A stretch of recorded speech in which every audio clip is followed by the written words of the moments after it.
नमस्कार दोस्तों, मैं सोनू शर्मा। ऐसा ना जाने कितनी बार होता है कि सुबह घर में अगर कुछ खटपट हो जाए तो सारा दिन ऑफिस में खराब निकलता है, और अगर ऑफिस में बॉस से बिगड़ जाए तो शाम को घर में बच्चे बिन बात पिट जाते हैं। पर्सनल लाइफ में कुछ भी गड़बड़ हो तो उसका सीधा असर प्रोफेशनल जिंदगी पर यानी हमारे काम धंधे पर पड़ता है, और प्रोफेशनल लाइफ में कुछ हो जाए तो पर्सनल लाइफ डगमगा जाती है, क्योंकि इमोशंस हम पर हावी हो जाते हैं।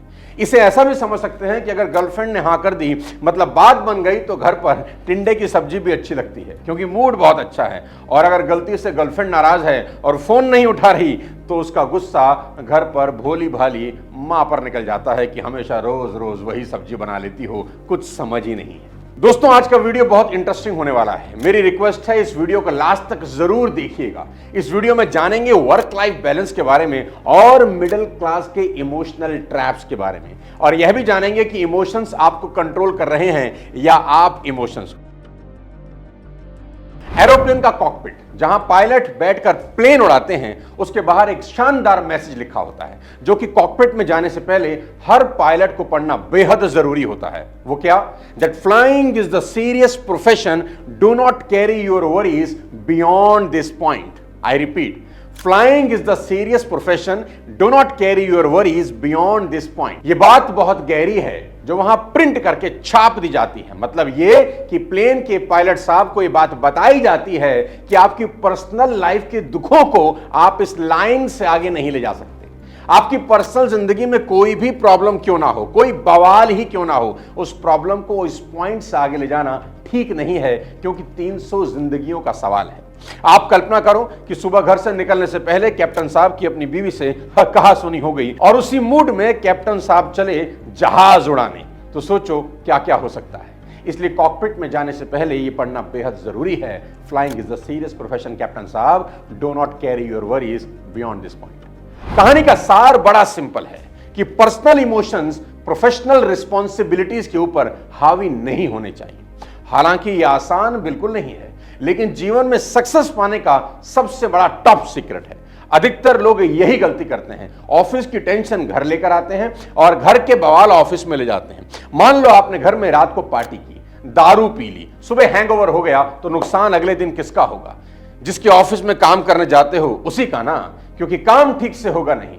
तो पर्सनल मस्ती के चक्कर में प्रोफेशनल काम की वाट लगा दी।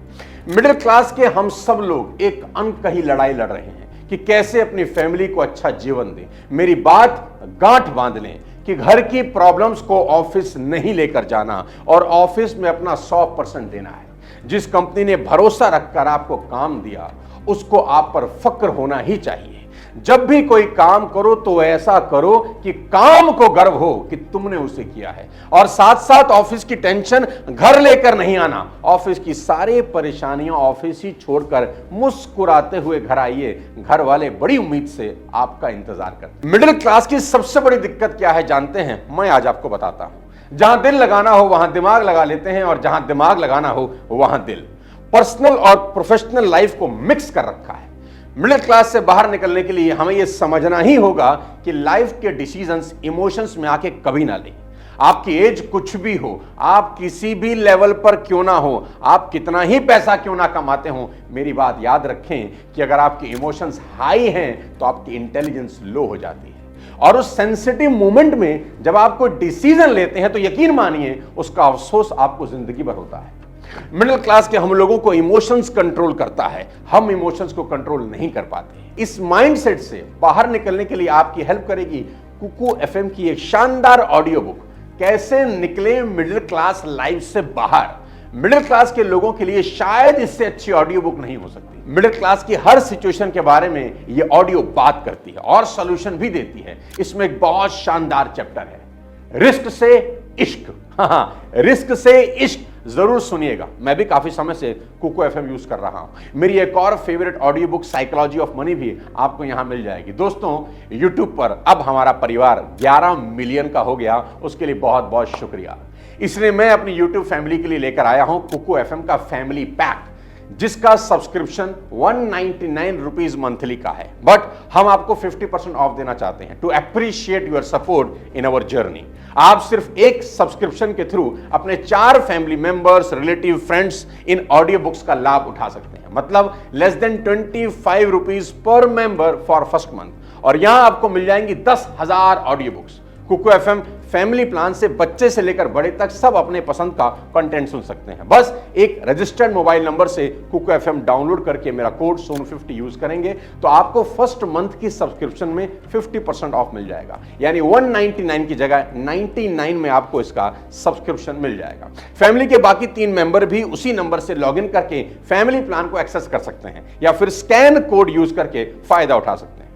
दोस्तों, अगर बुलंदी पर पहुंचना है और मिडिल क्लास ट्रैप से बाहर निकलना है तो याद रखना, पर्सनल जीवन की दिक्कतों और परेशानियों को अपना फ्यूचर बनाने के रास्ते में कभी मत आने देना। और देखो, यही बात कृष्ण समझा रहे हैं अर्जुन को कुरुक्षेत्र में कि करोड़ों लोग और कई देशों के राजा आज युद्ध भूमि कुरुक्षेत्र में इकट्ठा हुए हैं तुम्हारा साथ देने को, इस विश्वास से कि अर्जुन धर्म के लिए लड़ेगा और उस घमंडी दुर्योधन को उसकी की गई गलतियों की सजा मिलेगी। और तभी अर्जुन के पर्सनल इमोशंस जाग जाते हैं कि मैं कैसे अपने गुरु द्रोणाचार्य पर हथियार उठाऊंगा, कैसे पितामह भीष्म पर तीर चलाऊंगा और कैसे अपने ही भाइयों को मौत दूंगा। एक सेंस ऑफ अटैचमेंट अचानक उन सब के साथ जाग जाता है अर्जुन का। अब अर्जुन को एक पर्सनल फीलिंग आ रही है that I should not fight this war, I will have to go back. अपने भाइयों गुरुजनों को मारकर राज मिला भी तो क्या। अर्जुन के हाथ से उसका गांडीव धनुष गिर जाता है। 18 अध्याय, आई रिपीट 18 चैप्टर्स कृष्ण भगवान को यह समझाने में लग जाते हैं कि तुम्हारे पर्सनल इमोशंस को अपनी जिम्मेदारियों को निभाने के रास्ते में मत आने दो। तुम पर्सनली क्या सोचते हो इसकी कोई जगह इस कर्मभूमि में नहीं है। मुझे लगता है सबसे बड़ी चीज यही है that your personal emotions cannot come in the way of you performing your duty. दोस्तों, मैसेज बिल्कुल क्लियर है। पर्सनली आपकी जिंदगी में कई दिक्कतें हो सकती हैं, लेकिन उसका असर आपकी प्रोफेशनल जिंदगी यानी आपकी कर्म भूमि के ऊपर कभी नहीं पड़ना चाहिए। A kingdom can not suffer because of the emotions of the king. और ये मैं नहीं कह रहा, भगवान को ये समझाने में 18 अध्याय देने पड़े और अर्जुन को ये समझना पड़ा that there is no place for your personal emotions. सब राजा तुम पर भरोसा करके आए हैं, अब तुम भाग नहीं सकते। दोस्तों, ऐसे ही बहुत लोगों का भरोसा आप पर है। पर्सनल जीवन में आई तकलीफों को प्रोफेशनल जिंदगी में कभी हावी नहीं होने देना, क्योंकि तकलीफें तो हर दिन कोई ना कोई रूप बदल कर आती ही रहेंगी। अपने इमोशंस को कंट्रोल में रखना ही होगा। कृष्ण ने युद्ध शुरू होने से पहले अर्जुन को एक कमिटमेंट किया कि मैं इस युद्ध में तेरा सारथी बनूंगा। कृष्ण बोले, अब न मैं भाग सकता हूं और ना तुझे ही भागने दूंगा। जिस चीज की शुरुआत की है उससे अंजाम तक पहुंचना ही होगा। बेवजह इमोशनल होने की जरूरत नहीं है। यहां मुझे मेरा नाम जोकर का वो एक सीन याद आ रहा है जहां राज कपूर एक जोकर बने हैं और सर्कस में उनकी मां पहली बार उनका शो देखने आती है। जोकर बने राज कपूर जाल के ऊपर रस्सी से लटक कर करतब दिखा रहे हैं। बेटे को ऊंचाई से रस्सी से लटकते देख उनकी मां को घबराहट होती है और वो दम तोड़ देती है, उनकी मौत हो जाती है। राज कपूर को यह जानकारी दी जाती है कि आपकी मां नहीं रही, पर तुमको परफॉर्म करना है, अगला सोलो सीन तुम्हारा ही है।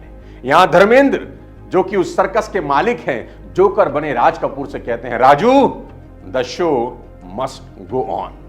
और जोकर बने राज कपूर ये जानते हुए कि मां का मृत शरीर वहीं पड़ा है, स्टेज पर हंसते हंसते अपनी परफॉर्मेंस देते हैं।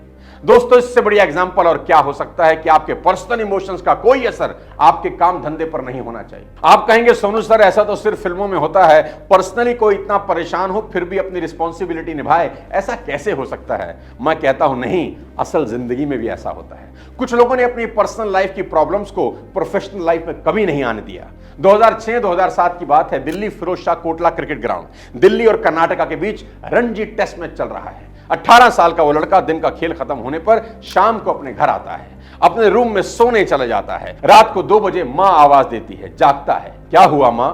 मां बताती है, तुम्हारे पिता अभी अभी गुजर गए। घर में सन्नाटा है। वो लड़का रात को अपने क्रिकेट कोच को, जो इस वक्त ऑस्ट्रेलिया में है, सिडनी में, 2 बजे कॉल करता है। उनको कॉल करके बताता है कि पिता नहीं रहे, सुबह क्रिमेशन है और सुबह मैच भी है, बैटिंग करने जाना है, टीम को भी मेरी जरूरत है, क्या करूं? कोच ने शायद वही कहा होगा जो कृष्ण ने गीता में अर्जुन से कुरुक्षेत्र में कहा, that your personal emotions cannot come in the way of you performing your duties. और वो लड़का सुबह अपने पिता के मृत शरीर को घर में छोड़कर खेल के मैदान में उतरता है, बैटिंग करता है, 90 का स्कोर बनाता है, मैन ऑफ द मैच बनता है और वहीं से दिल्ली के निगम बोध घाट पर क्रिमेशन ग्राउंड पर जाता है, पिता का अंतिम संस्कार करता है। जी हां, आप ठीक सोच रहे हैं, मैं विराट कोहली की ही बात कर रहा हूं। दोस्तों, महान लोग यूं ही महान नहीं बनते। विराट कोहली की एक नहीं, ऐसे कई एग्जाम्पल है। याद करिए 2016 आईपीएल का वो मैच जहां कोहली के हाथ में 9 टांके लगे थे, ऐसे में उसने बल्लेबाजी की और सिर्फ बल्लेबाजी ही नहीं की, 50 गेंदों में 113 रन ठोक दिए। सोच के देखिए, कोई इंसान कैसे हाथ में 9 टांकों के साथ खेल सकता है, और सिर्फ खेल नहीं रहा, रन ठोक रहा है। यहां तो एक छोटा सा जुकाम भी काम ना करने का बहाना हो जाता है। अनिल कुंबले का वो मैच कौन भूल सकता है, Antigua test 2002 against West Indies, जहां उन्होंने टूटे हुए जबड़े से लगातार 14 ओवर डाले और महान बल्लेबाज लारा को आउट कर दिया। 14 लगातार ओवर टूटे हुए जबड़े से। साथियों, ये मजाक तो नहीं है, कमाल है ना। उनको बैंगलोर जाना था सर्जरी के लिए, पर वो नहीं गए और गेंदबाजी करते रहे। अगले दिन बोले, अब मैं आराम से घर जा सकता हूं, ये सोचते हुए कि that I had tried my best. Sir Vivian Richard said, it was one of the bravest thing I have seen on the field of play. ये बताता है कि प्रोफेशनल लाइफ में वही लोग महान बनते हैं जो पर्सनल दुख तकलीफों के लिए हाय तौबा नहीं मचाते। यहां तो हल्का सा सर का दर्द ही काफी है छुट्टी लेने के लिए। दोस्तों, विराट कोहली और अनिल कुंबले जैसी डेडिकेशन जब आपके काम को लेकर आपको होती है, कोई भी पर्सनल प्रॉब्लम आपको आपका कर्म करने से नहीं रोक सकती। आप इतिहास में अमर हो जाते हैं और इतिहास आपकी शौर्य गाथा सुनहरे अक्षरों में लिखता है। दोस्तों, ऐसे भी लोग इस दुनिया में हुए हैं जिन्होंने अपनी जान तक गंवा दी अपना कर्म करते हुए। कल्पना चावला को आप कैसे भूल सकते हैं। अंतरिक्ष में जाने वाली पहली भारतीय महिला कल्पना चावला की मौत 1 फरवरी 2003 को अंतरिक्ष से वापस लौटते हुई। कल्पना अक्सर कहा करती थी कि मैं अंतरिक्ष के लिए ही बनी हूं, हर पल अंतरिक्ष के लिए बिताया और इसी के लिए मरूंगी। यह बात उनके लिए सच साबित हुई। कोलंबिया डिजास्टर स्पेस दुर्घटनाओं की सबसे बड़ी त्रासदियों में से एक है। 1 फरवरी 2003 को नासा का अंतरिक्ष यान कोलंबिया अपने स्पेस ट्रेवल के बाद 7 क्रू मेंबर्स के साथ पृथ्वी पर लौट रहा था। पृथ्वी पर लौटते हुए कोलंबिया वायुमंडल में प्रवेश करते ही दुर्घटना का शिकार हो गया। लोगों ने आसमान से आग का गोला धरती पर गिरते हुए देखा। देखते ही देखते अंतरिक्ष यान और उसमें सवार 7 यात्रियों के अवशेष टेक्सास नामक शहर पर बिखरने लगे। यह घटना पृथ्वी से मात्र 63 किलोमीटर की ऊंचाई पर हुई। जब यान धरती के बिल्कुल नजदीक था, इस दुर्घटना में सभी 7 क्रू मेंबर्स मारे गए। नासा ने अंतरिक्ष शटल उड़ानों को अगले 2 साल के लिए निलंबित कर दिया और जांच से पता चला फोम का एक बहुत बड़ा टुकड़ा शटल के बाहरी टैंक से टूट गया और स्पेसशिप का विंग भी इसके कारण टूट गया था। बाद में पता चला बाएं विंग में एक छेद के कारण बाहरी वातावरण से गैसें शटल के अंदर बहने लगी। इससे सेंसर खराब हो गए और आखिर में कोलंबिया सभी अंतरिक्ष यात्रियों के साथ नष्ट हो गया। दोस्तों, ऐसे रूमर भी हैं कि नासा को फोम के साथ समस्या होने के बारे में पहले से जानकारी थी। कोलंबिया की उड़ान भरते ही नासा को पता चल गया था यह यान वापस नहीं आएगा, लेकिन क्रू को यह नहीं बताया गया ताकि वो अपना मिशन पूरा कर सके। ये अंतरिक्ष यात्री तो सितारों की दुनिया में विलीन हो गए, लेकिन इनके एक्सपेरिमेंट्स का फायदा पूरे विश्व को जरूर मिल रहा है कि कैसे इन्होंने अपनी पर्सनल जिंदगी अपने कर्म के लिए कुर्बान कर दी। साथियों, बुरा ना मानना, यहां तो हालात ऐसे हैं कि आपका प्यारा सा कोमल सा दिल टूट गया।